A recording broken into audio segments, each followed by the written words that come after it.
नमस्कार।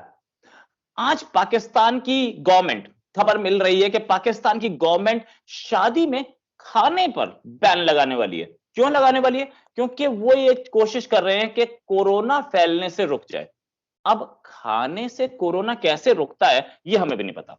ये पाकिस्तान की गवर्नमेंट ही बताएगी। इनफैक्ट ये डिटेल आई है अभी, और ये बैन जल्दी ही लग सकता है कि खाने में खाना बंद कर दो शादी में तो कोरोना फैलना बंद हो जाएगा।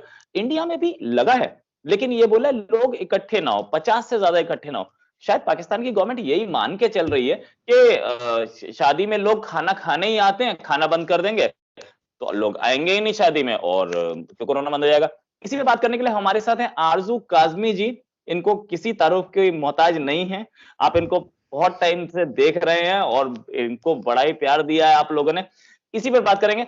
आरजू जी, क्या पाकिस्तान की गवर्नमेंट खाना रोक करके कैसे कोरोना रोकेगी? मुझे अब तक नहीं समझ में आया, आपको समझ में आ रहा हो तो बताइए। Thank you so much Rohit ji कि आज आपने बुलाया, बहुत शुक्रिया। बिल्कुल जी, मुझे वही लग रही है बात जो आप कह रहे हैं कि अगर खाना रुक जाएगा तो शायद लोग भी कम जाएंगे शादियों में, क्योंकि हमारे यहाँ तो मेन फोकस वही होता है कि जी चलो शादियों में जाते हैं तो खाना खा लेते हैं। बहुत से लोग तो ऐसे हैं जो खाना बनाते ही नहीं है। कराची में स्पेशली जो फैमिलीज रहती हैं, क्योंकि बहुत बड़ी आबादी है, बहुत बड़ा सिटी है, तो अक्सर शादियां वादियां होती रहती हैं, तो मैंने बहुत से लोगों को देखा है कि वो शादियों में खाते हैं। लेकिन खैर, मजाक के अलावा मुझे लगता है कि शायद गवर्नमेंट का एक तो यही मेरे ख्याल में टारगेट होगा कि खाना हम बंद कर देंगे तो शायद लोग इनविटेशन देना कम कर देंगे, लोगों को कम बुलाएंगे। क्योंकि अभी तक जो शादियां कराची में स्पेशली चल रही थी, जो मेन हमारा कहना चाहिए बिजनेस सिटी है, वहां पर तो लोग नहीं मान रहे थे। और अभी भी यही न्यूज आ रही है, मार्केट्स भी खुली हैं, लोग उसी तरीके से बाहर निकल रहे हैं, जबकि ये केसेस कोरोना के बढ़ते चले जा रहे हैं। कराची में काफी हद तक बहुत ज्यादा हो गए हैं। और आज भी जो सिंध के जो गवर्नर है उनसे बात की जा रही थी जब, और इवन सॉरी चीफ मिनिस्टर से, तो उन्होंने कहा कि जी हम लॉकडाउन पे नहीं जाएंगे, क्योंकि लॉकडाउन से इकोनॉमी पे बहुत ज्यादा फर्क पड़ जाता है और लोग परेशान हो जाते हैं। लेकिन साथ साथ वो ये नहीं बता पाए, हमारे जो चीफ मिनिस्टर ऑफ सिंध थे, कि आखिर वो ऐसा क्या करेंगे जिससे इस चीज को काबू में किया जाए। क्योंकि कराची में अभी तक काफी ज्यादा केसेस जो हैं वो बढ़ते जा रहे हैं डेली के हिसाब से, और लोगों की वही एक्टिविटीज हैं, उसी तरीके से मार्केट जा रहे हैं, उसी तरह से पार्टीज चल रही हैं, और शादी के फंक्शंस हो या कोई और पार्टीज हो वो उसी उसी तरह से है। बहुत ज्यादा लोग मिलजुल रहे हैं और किसी किस्म की एहतियात नहीं करे, मास्क नहीं लगा रहे। ये रिपोर्ट मैंने आज भी टीवी पर देखी कि बताया जा रहा था। इस्लामाबाद में मैं हूँ, इस्लामाबाद में फिर भी थोड़ा बहुत एहतियात की जा रही है। कई मार्केट्स और मॉल्स ऐसे हैं जिसमें हमें अगर जाना हो तो वो कहते हैं कि नहीं, एक तो आप लोग हमें वैक्सीन जो लगवाई है उसका कार्ड दिखाइए, और दूसरा मास्क के बगैर नहीं जा सकते। लेकिन कराची में इस तरह की कोई चीज नहीं है। तो इसलिए मुझे लगता है कि गवर्नमेंट कोशिश कर रही है कि इस चीज को कंट्रोल करे सबसे पहले। इसीलिए शादी के खाने बंद कर दिए कि शायद अब मेहमान काम आएंगे। नहीं तो इससे पहले एक और मिनिस्टर थे जिन्होंने वो टिड्डी प्रॉब्लम से डील करने के लिए बोला था टिड्डी बिरयानी खा लो। मतलब इस तरीके के आइडियाज कहां से मींस कैसे लाते हैं और कौन सी पढ़ाई की है इन्होंने जो इस तरीके के रेवोल्यूशनरी आइडियाज ले आते हैं? टिड्डी बिरयानी और आप टिड्डी बेच दीजिए 15 रुपए किलो, और अब एक आया कि शादी में खाना बंद कर दो तो कोरोना बंद हो जाएगा। मुझे तो नहीं समझ में आई। डब्ल्यूएचओ ने कहीं बोला होगा खाने से कोरोना बढ़ता है, मुझे तो नहीं समझ में आया। आपको कुछ समझ में आ रहा है क्या? नहीं, हमारे मिनिस्टर्स जो बात करते हैं वो तो खुद उनकी समझ में नहीं आता कि वो क्या बोल रहे हैं, तो हमें क्या समझ आएगा। तो बिल्कुल उन्होंने ऐसे ही कुछ सोचा होगा कि ठीक है, हो सकता है कोई कोई पर्सनल कोई इस तरह का उनका एक्सपीरियंस हुआ हो, खाना अच्छा ना मिला हो या टाइम पे ना मिला हो जाता है। तो फिर अगर इंसान के हाथ में पावर हो तो फिर वो कहता है मैं बदला लूंगा। तो कोई इस तरह की चीज हो सकती है कि वो मिनिस्टर साहब कर रहे हो। अदरवाइज ऐसा कुछ होता हुआ नजर नहीं आ रहा। और फिर लोग मानते नहीं है। इन्होंने पहले ये भी रोक लगाई थी कि शादियों में बहुत ज्यादा लोग नहीं बुलाए जाएंगे। कुछ नंबर्स वगैरह दे रही है, देख पता नहीं 100 बुला सकते हैं कि 200 बुला सकते हैं। लेकिन उसको भी हमारी पब्लिक, क्योंकि बहुत ही अजीम किस्म की पब्लिक है और बहुत ही अक्लमंद पब्लिक है, उसने फॉलो नहीं किया। मेरे अपने जान पहचान वालों में जो है उन्होंने 700 से लेके 1000 तक लोगों को बुलाया, और उस वक्त जो है शादी के फंक्शंस में सबको बुला के बैठ गए। लेकिन अब गवर्नमेंट जो है वो ये सब कुछ तो कर ही चुकी है कि जी इनकी तो अपनी अपने जो मिनिस्टर्स की अपने यहाँ के फंक्शंस होते हैं वो भी इसी तरह हो रहे होते हैं कि बहुत से लोग आए।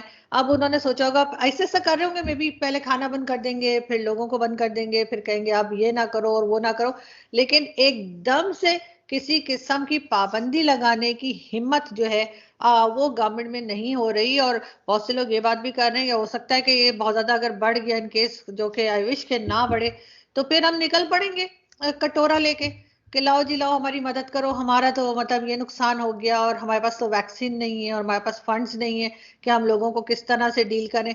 ये चीज भी हमें दोबारा फेस करनी पड़ सकती है, लेकिन हम क्योंकि बहुत ही हमेशा से बहुत केयरलेस रहे हैं और हमारा इसी किस्म का एटीट्यूड रहा है, जिसमें जितनी रिस्पॉन्सिबल गवर्नमेंट है उतने ही रिस्पॉन्सिबल हमारे यहाँ के लोग भी हैं, जो किसी चीज को जो है वो सीरियसली लेते ही नहीं है कि उस चीज को कंट्रोल किया जा सके। तो इसलिए फर्स्ट स्टेप में फिलहाल शायद गवर्नमेंट इस तरह की स्टेटमेंट्स दे रही है। एक और मुझे वीडियो देखा था क्रिसमस पे, interior minister Sheikh Rashid cake को काटने से पहले उसके ऊपर एक रिबन काट रहे थे। मतलब केक कटिंग जो होता है वही अपने आप में एक सेरेमनी को स्टार्ट करने का वो फंक्शन, वो आगाज होता है। उन्होंने उस किसी चीज को स्टार्ट करने को भी एक आगाज से स्टार्ट किया।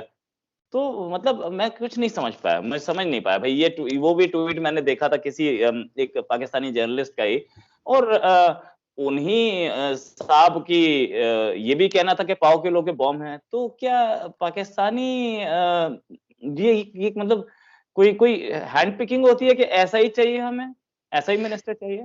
नहीं, मेरा ख्याल है वो आप शायद क्रिसमस के टाइम की बात कर रहे हैं, और उस वक्त शेख रशीद साहब कहीं पे केक काटने पहुंच गए थे और वहां पे बल्कि उन्होंने ये भी कहा था हैप्पी मैरी क्रिसमस। तो उस पे भी बड़ा उनके ऊपर जो है ना लोग हंसे थे कि आखिर वो क्या कह रहे हैं और क्या कर रहे हैं। तो बिल्कुल वो मैंने देखा था, केक था, केक के ऊपर रिबन था और फिर शेख साहब ने पहले रिबन काटा और फिर केक। तो शेख रशीद साहब से आप कुछ भी एक्सपेक्ट कर सकते हैं। शेख साहब का अपना एक स्टाइल है और सालों से वो जो है पॉलिटिक्स में हैं, और इन्हीं इसी किस्म की बातों की वजह से जो वो थोड़ा सा हटके करते हैं, वो फेमस भी इसीलिए हैं, यहाँ पे ही नहीं बल्कि भारत में भी सभी शेख साहब को जानते हैं। और उसकी मेन रीजन यही है कि या तो शेख साहब की कोई ना कोई वीडियो लीक हुई होती है या फिर शेख साहब इस तरह की कोई हरकत कर रहे होते हैं। अच्छा, एक एक कल का कमेंट था शायद पाकिस्तान के मिनी बजट में कॉन्ट्रासेप्टिव्स पे भी टैक्स लगा दिया है। तो उन्होंने बिलावल भुट्टो ने बोला था कि इमरान खान के जैसे खिलाड़ी से उम्मीद नहीं थी। मतलब क्या इस पे कोई वो नहीं है?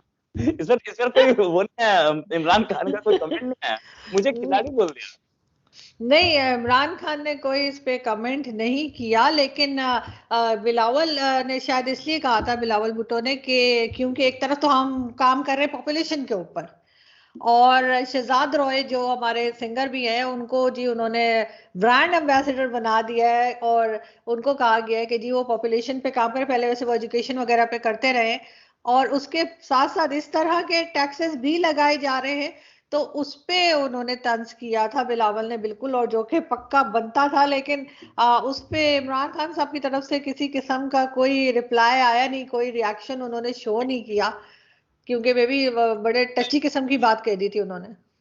अच्छा, हाँ, मैं वही सोचू क्रिकेटर रहे हैं इसलिए खिलाड़ी बोला हो सकता है। मुझे लगा कि खिलाड़ी उस गेम में जिस गेम पे टैक्स लगा। एनीवेज, आगे आते हैं। एक और आपके मिनिस्टर हैं फवाद चौधरी, उन्होंने बोला कि आप हिल स्टेशन ना जाएं, अपने घर में स्नो स्प्रे मारें। वो भी मैंने देखा। और फवाद चौधरी साहब भी जो है वो समझे शेख रशीद साहब के छोटे भाई समझे उनको, वो भी इसी तरह के स्टेटमेंट्स देते हैं। और उन्होंने बिल्कुल यही कहा कि क्योंकि मरी वाला जो हादसा हुआ था, उस इंसिडेंट में कई लोगों की जानें चली गई, तो उसके उस टाइम पे बजाय इसके कि वो गवर्नमेंट अपना फेलियर जो था उसको एक्सेप्ट करती, लोगों से माफी मांगती कि जी हमने गलत किया, क्योंकि यही फवाद चौधरी थे जिन्होंने कहा कि जी बड़ी खुशी की बात है अगर 1 लाख से ऊपर गाड़ियां वहां पहुंच गई हैं तो इसका मतलब है हमारी इकोनॉमी ग्रो कर रही है। जबकि वो जगह ऐसी है रोहित के वहां पर 30 से 35,000 से ऊपर कार्स नहीं जा सकती, और वहां पे 1 लाख गाड़ियां इन्होंने भेज दी और इन्होंने ना रोका लोगों को ना मना किया। और जब वहां पे ये सारी प्रॉब्लम हो गई तो फवाद चौधरी साहब ने उठ के, पहले तो खैर इमरान खान साहब का स्टेटमेंट आया, उन्होंने कहा कि जो लोग, मतलब उनका स्टेटमेंट कुछ इस तरह का था कि जो लोग, जिन लोगों की डेथ हो गई है वो खुद को सुरवा रहे कि वो वहां क्यों गए, मौसम देखे बगैर चले गए, जबकि उससे पहले खान साहब कह रहे थे वाह वाह जी जाइए सब लोग, इकोनॉमी अच्छी हो गई है। और जब बचा लिए गए कुछ लोग तो कहा गया कि जो बच गए हैं उसे फौज ने बचा लिया, और जो नहीं बच सके उनकी अपनी गलती थी। इसी तरीके से फवाद चौधरी साहब ने कहा कि जी बड़ा अच्छा है, बड़ी इकोनॉमी हमारी ग्रो कर रही है, कि इतने 1 लाख गाड़ियां हमने वहां पहुंचा दी हैं। और बाद में जब ये सब कुछ हुआ तो उन्होंने कहा जी कोई मरी ना जाए, वही स्प्रे लेके और एक दूसरे के ऊपर डाल लीजिए और एंजॉय कीजिए यहीं घर में बैठे हुए। तो ये एक नॉन सीरियस किस्म की स्टेटमेंट्स आ रही थी उस गवर्नमेंट की तरफ से, जो फुली रिस्पॉन्सिबल है मरी में जो कुछ भी हुआ। चले मान लिया स्नोफॉल हुई, मान लिया रोड्स ब्लॉक हो गई, लोग नहीं निकल पाए, लेकिन उन होटल्स का क्या जो 5,000 के बजाय 50,000 मांग रहे थे, नान एक रोटी यानी जो लोग ले रहे थे वो उनको 150 रुपए की मिल रही थी, 20 रुपए का बिस्किट का पैकेट 400 रुपीज का मिल रहा था।